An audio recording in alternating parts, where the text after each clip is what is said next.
Good morning everyone. अब मैं आपका अभी जीवन परिचय पर प्रकाश डाला था, अब आपके सारांश पर प्रकाश डालने जा रही हूँ। यह महादेवी वर्मा द्वारा लिखित एक हृदय स्पर्शी संस्मरण है ना। ये क्या है? एक हृदय स्पर्शी संस्मरण है, ठीक है। इसके अलावा इसमें क्या है, इसमें लेखिका ने राजेंद्र बाबू के व्यक्तित्व के प्रेरणादायी स्वरूपों पर प्रकाश डाला है। लेखिका के अनुसार उनके एक गद्यात्मक वातावरण में जब राजेंद्र बाबू की पहली बार देखा उन्होंने, तो उसमें अकथनीय भावात्मक क्षणों के अनेक रूप झलकते हुए दिखाई दिए उन्हें, ठीक है।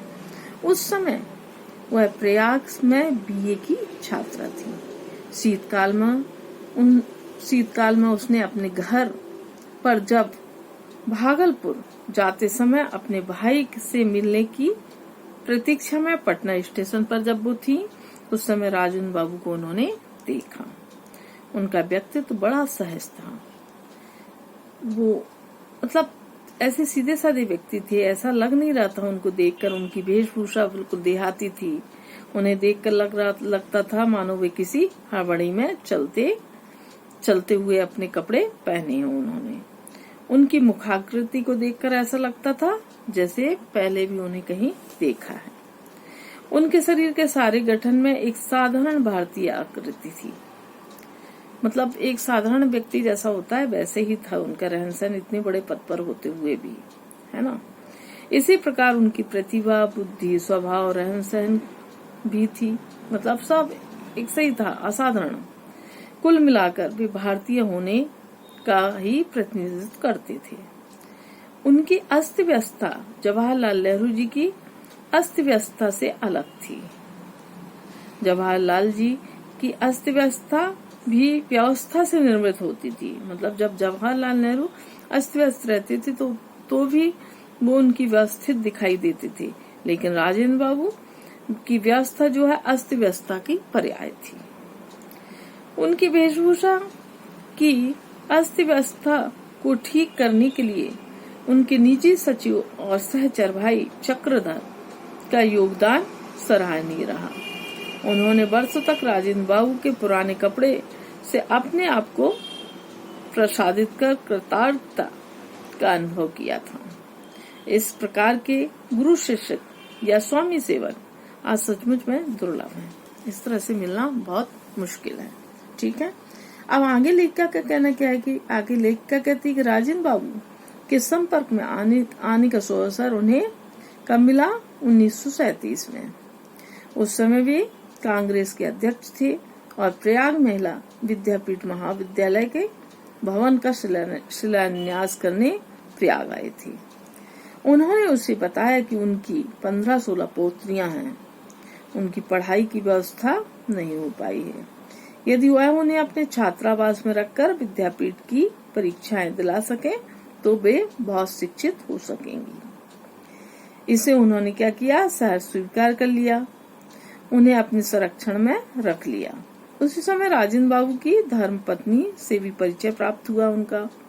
वह सचमुच में धरती की पुत्री थी। एक सरल, क्षमामयी, ममतामयी, साध्वी और उदार महिला थी वो साभ्रांत महिला। जमींदार परिवार की परंपरा के अनुसार वह घंटों से नीचे करके एक आसन में बैठी रहती थी। इससे उनकी रीढ़ की हड्डी इतनी झुक गई थी कि वह युवती होने पर मतलब वो चाहती थी तो भी वो सीधी नहीं हो पाती थी, सीधी खड़ी नहीं हो पाती थी वो। फिर भी उन्हें कोई अहंकार नहीं था। सबके प्रति उनकी आत्मीयता थी। उसके बाद संगम में वह स्नान ध्यान करके बड़ी श्रद्धा से अधिक दूध फूल संगम को भेंट कर देती थी। पंडों को यह यथोचित दान दक्षिणा दिया करती थी। अब आगे लेखिका कहती हैं, उनका कहना था कि बालिकाओं के प्रति राजेंद्र बाबू का स्पष्ट निर्देश था कि कोई एक उच्च पद पर होने के बाद भी वो उसका फायदा नहीं उठा रहे थे। उनका निर्देश क्या था? सामान्य बालिकाओं की तरह संयम और सादगी से रहें, उनको उसी तरह से शिक्षा दी जाए। इससे वे एक स्वयं सेविका की तरह सब कुछ कर लेती थी। जब वे भारत के पहले राष्ट्रपति हुए तब उन्होंने लेखिका को लिखा था, महादेवी बहन, दिल्ली मेरी नहीं है, राष्ट्रपति भवन मेरा नहीं है। अहंकार से मेरी पोत्रियों का दिमाग खराब न हो जाए। तुम केवल उसकी चिंता करो। वे जैसी रहती आई हैं उसी प्रकार रहेंगी।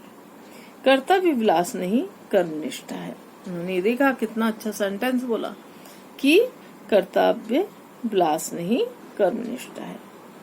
उनकी धर्मपत्नी में भी कोई परिवर्तन नहीं हुआ। वे अंत तक भारतीय गृहिणी के समान पति, परिवार और परिजनों को खिलाने के बाद ही भोजन करती थी। हमारे हिंदू धर्म में क्या है कि पूरे परिवार को खिलाने के बाद ही स्त्री जो है भोजन करती है। उन्होंने लेखिका को 1 दर्जन सिरके के बने सूप दिल्ली लाने का आदेश दिया। प्रयाग से प्रथम श्रेणी के डिब्बे में टंकर दिल्ली स्टेशन आए। फिर उन्हें वहां एक कार में लादा गया। राष्ट्रपति भवन के हर द्वार पर सलाम ठोकने वाले सिपाहियों की आंखें इसे देखकर हैरान हो गई। उनको लगा भाई कितना अजीब गरीब दृश्य है ये, कि गाड़ी में क्या सूपे टंगे हुए हैं, है ना। फिर भवन के हर द्वार पर सलाम जो ठोक रहे थे, उनको आश्चर्य हो रहा था। सच में ऐसी भेंट लेकर कोई अतिथि ना वहाँ कोई पहुंचा था, ना कोई कभी पहुंचेगा। अब लेखिका का अंत में कहना क्या है कि राजेंद्र बाबू और उनकी धर्म पत्नी सप्ताह में 1 दिन उपवास करते हैं। संयोग से उस दिन जिस दिन वो गई थी उस दिन उनका उपवास था। उन्होंने सोचा कि मतलब भाई जो इतने उच्च पद पर आसीन है तो कुछ अच्छा खाते होंगे उपवास में। लेकिन वो क्या देखती हैं, लेखिका उनको उपवास में शामिल हुई। उन्होंने क्या देखा, उन्होंने देखा कि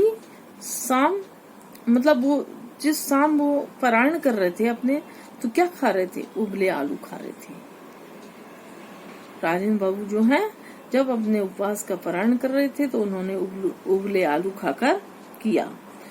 उसे भी यही खाने के लिए कहा, तो उन्होंने बोला ठीक है मैं भी यही खा लूंगी। और वो बहुत, उनको इतना संतोष हुआ वो खाने के बाद राजेंद्र बाबू को कि क्या बताएं। जीवन मूल्यों की परख वाली दृष्टि के कारण उन्हें देश रत्न की उपाधि। अब क्या है, अब जो महादेवी वर्मा है उन्होंने भी वही खा लिया और उनको देखकर इतनी संतुष्टि उनको प्राप्त हुई कि इतने उच्च पद पर आसीन होते हुए भी व्यक्ति इतना असाधारण हो सकता है, यह उनकी कल्पना से बहुत परे था।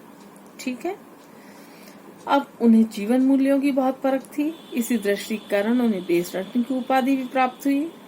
उनके मन में सरल स्वच्छता थी जिसके कारण उन्हें अजातशत्रु बना दिया गया। जिज्ञासा होती है, हर व्यक्ति को जिज्ञासा होती है कुछ ना कुछ, तो उनको भी जिज्ञासा होती, पर क्या अब ऐसा लगता है, मतलब हर व्यक्ति को जिज्ञासा ये थी कि अब हमने देखा है कि राजनीति में ऐसे जो हैं व्यक्तित्व नजर नहीं आते, इतने साधारण कि जिनको अपने पद पर बिल्कुल भी घमंड नहीं और जो इतने असाधारण रहते हैं, ऐसे अब लोग दिखाई नहीं देते हैं।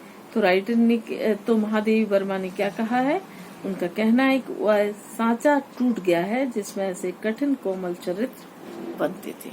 ठीक है, ये तो आपका हो गया ये सारांश। अब सारांश के बाद इसके जो क्वेश्चन आंसर है ये मैं आपको PDF में दूंगी। एक्सरसाइज आप देखना, खुद से बन जाएगी, सरल है, तो एक्सरसाइज आप स्वयं कर लेना। ओके।